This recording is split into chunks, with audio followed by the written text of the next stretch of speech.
Camera puts on like 200 pounds for anybody that can't actually see me. So I'm a huge fan of reality television.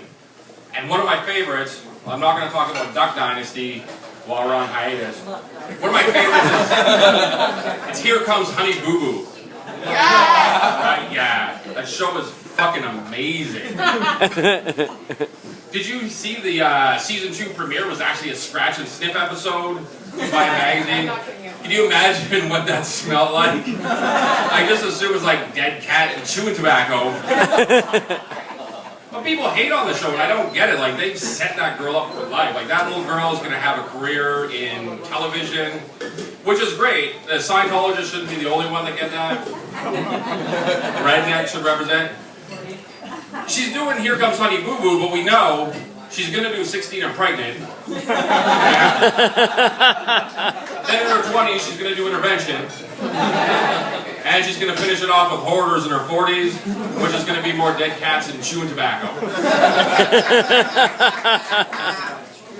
I learned recently that in BC, if you want to get a gun license and you're married, you have to have your wife sign the papers. Yeah.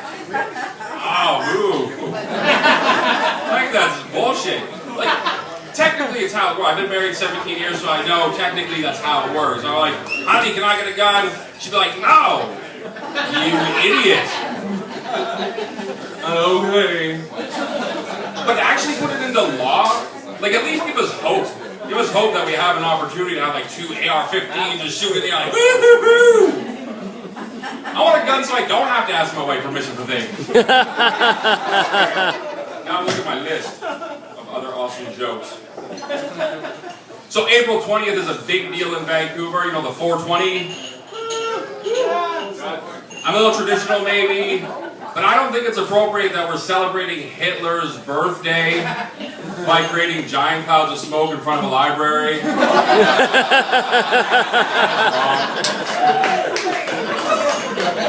We should be hotboxing.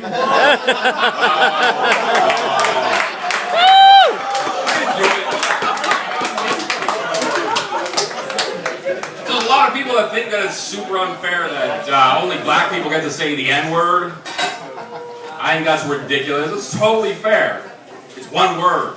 There's a lot of words that I can say that black people can't say, like ask. Or 50.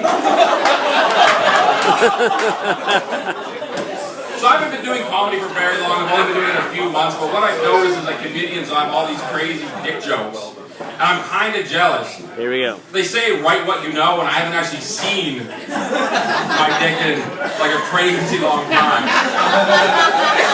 I hope to see it again. It's one of those things, I just don't know that I'm ready to make the necessary changes. Like, do I want to give up like beer and pizza to see it again? So I'm kind of bucket listing it at this point. I think the problem is that I haven't hit rock bottom with it. Like, maybe when I can't reach it anymore, that'll be more like, this is bullshit. It's all gone too far, and I need to make a change desperately. It's hard though, like when it comes to food, it's hard to determine rock bottom. It's not like crack. Nobody is sucking a dick for cake. Do you know what's super hard about being built like this? Raping people. Don't get me wrong, I'm not saying that I want to rape anybody. It's bad. Nobody should do it ever. But I just mean, like, for science, it's super hard.